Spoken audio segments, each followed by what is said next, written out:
18 अगस्त 1945 को सुभाष चंद्र बोस की विमान दुर्घटना में मृत्यु नहीं हुई थी, बल्कि वो उत्तर प्रदेश में गुमनामी बाबा के नाम से गुमनाम जीवन जी रहे थे। ऐसे बहुत से दावे किए गए कि गुमनाम बाबा ही सुभाष चंद्र बोस हैं। इसके अलावा ये बात भी नेताजी के जिंदा होने की ओर इशारा करती है कि नेहरू गवर्नमेंट ने उस हादसे के बाद 20 साल तक सुभाष चंद्र बोस के घर और उनकी फैमिली पर लगातार नजर क्यों बनाए रखी और क्यों आज तक उनकी अस्थियों का DNA टेस्ट नहीं कराया गया। डेथ सर्टिफिकेट भी एक जापानी सैनिक इशिरो ओकुरा के नाम पर है, तो नेताजी का क्यों नहीं। कुछ रिपोर्ट्स में ये भी दावा किया जाता है कि विमान दुर्घटना के बाद नेताजी को एक मिलिट्री अस्पताल में इलाज के लिए ले जाया गया था, लेकिन ब्रिटिश और जापान की कुछ इंटेलिजेंस के गुप्त सूत्र इस बात का दावा करते हैं कि 18 अगस्त को वहां पर कोई विमान दुर्घटनाग्रस्त हुआ ही नहीं था। यहाँ तक कि उस पुराने आर्मी हॉस्पिटल में सुभाष चंद्र बोस या नेताजी नाम का कोई भी शख्स इलाज के लिए लाया ही नहीं गया था, और जिस शख्स को उस हॉस्पिटल में लाया गया था, जिसकी इलाज के दौरान मृत्यु होने के बाद उसकी अस्थियां जापान के रिक्टोन में रखी गयी, वो नेताजी की है ही नहीं,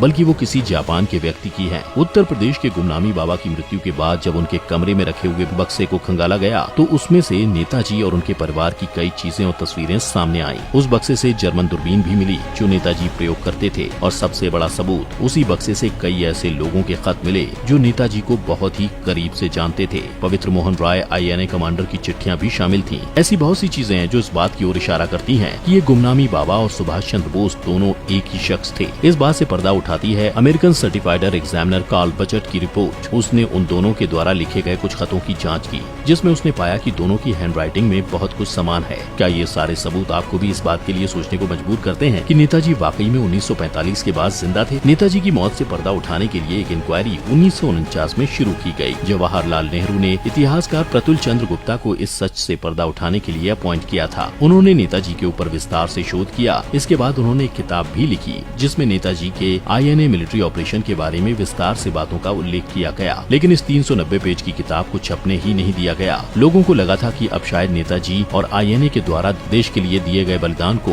उन्हें जानने का मौका मिलेगा, लेकिन ऐसा नहीं हुआ। आखिर क्यों उस किताब को छपने से रोका गया? इसके पीछे ऐसी बातें हैं जो बहुत से लोगों को सही लगती हैं तो बहुत से लोगों को गलत। काफी लोगों का मानना है कि सुभाष चंद्र बोस उस हादसे के बाद रशिया में जिंदा थे और गवर्नमेंट के अलग अलग अधिकारियों को उनके बारे में पूरी जानकारी थी। नेहरू जी की बहन सोवियत यूनियन की एम्बेसडर थी, लेकिन उनके रशिया में जाने के बाद उन्होंने लोगों से सार्वजनिक तौर पर बात करते हुए कहा था कि मैं एक ऐसे शख्स से मिली जिसे जानने के बाद शायद आपको इतनी खुशी न मिली हो जितनी आजादी के समय मिली थी, जिसका नाम सुनने पर आप गदगद हो जाएंगे। लेकिन उनके इस भाषण को पूरा होने से पहले ही नेहरू ने उन्हें रोक दिया। नेताजी और नेहरू के बीच जैसा दिखता था, असल में शायद वैसा नहीं था। उनके बीच कई बार विवाद भी देखने को मिले।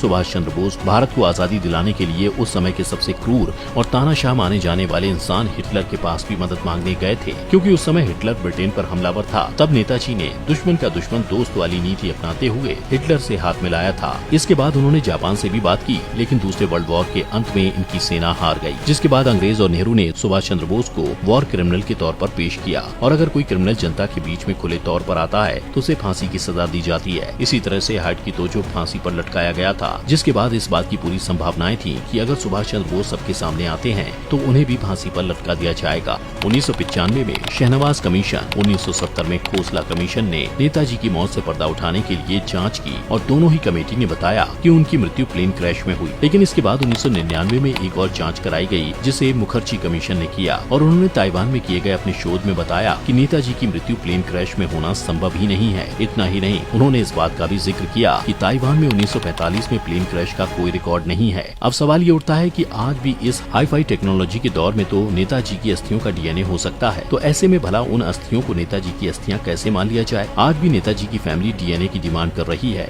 जिससे ये साबित हो जाएगा कि वो वाकई में नेताजी की अस्थियां हैं या फिर किसी और की। नेताजी की मौत से पर्दा उठाने के लिए सरकार ने 2016 में बहुत सारी सीक्रेट फाइल्स को पब्लिश कर दिया, लेकिन ये सारे डॉक्यूमेंट आधे अधूरे हैं, जिससे कुछ भी साबित नहीं होता। बल्कि सवाल ये उठता है कि इन सारे डॉक्यूमेंट्स को नष्ट कर दिया गया था या ये सच में अपने आप गुम हो गए थे। लेकिन नेताजी इतने महत्वपूर्ण क्यों थे? कैसे 20,000 ब्रिटिश भारत के 30 करोड़ लोगों पर राज कर सकते थे? ये बिल्कुल असंभव है। लेकिन वो राज करने में कामयाब इसलिए हुए क्योंकि अंग्रेजों ने इन्हीं 30 करोड़ लोगों को अपनी सेना में शामिल कर लिया था, और अंग्रेजों की लड़ाई जीतने में हमारे ही देश के लोग मदद कर रहे थे। इस बात का नमूना वह 1857 की लड़ाई में देख चुके थे। एक ब्रिटिश गवर्नर जनरल ने कहा था कि अगर हर एक भारतवासी सिर्फ एक मुट्ठी भरकर मिट्टी अंग्रेज के ऊपर फेंकता है तो अंग्रेजों का पूरा साम्राज्य उसमें दब जाएगा। नेताजी ने अंग्रेजों के इसी डर को पहचान लिया। अब जरा सोचिए, अगर नेताजी जिंदा होते तो वो शायद देश के प्रधानमंत्री होते, क्योंकि उन्होंने देश कैसा होगा, देश की पॉलिसी क्या होगी, देश की सेना कैसी होगी, देश की जनता को क्या क्या चाहिए और दुश्मनों को अपने देश से कैसे दूर रखना है, इन सब बातों पर बहुत पहले से प्लान किया हुआ था। लेकिन अब वो हमारे बीच नहीं है। उनके बलिदान और सम्मान में कमेंट बॉक्स में जय हिंद जरूर लिखें। जय हिंद।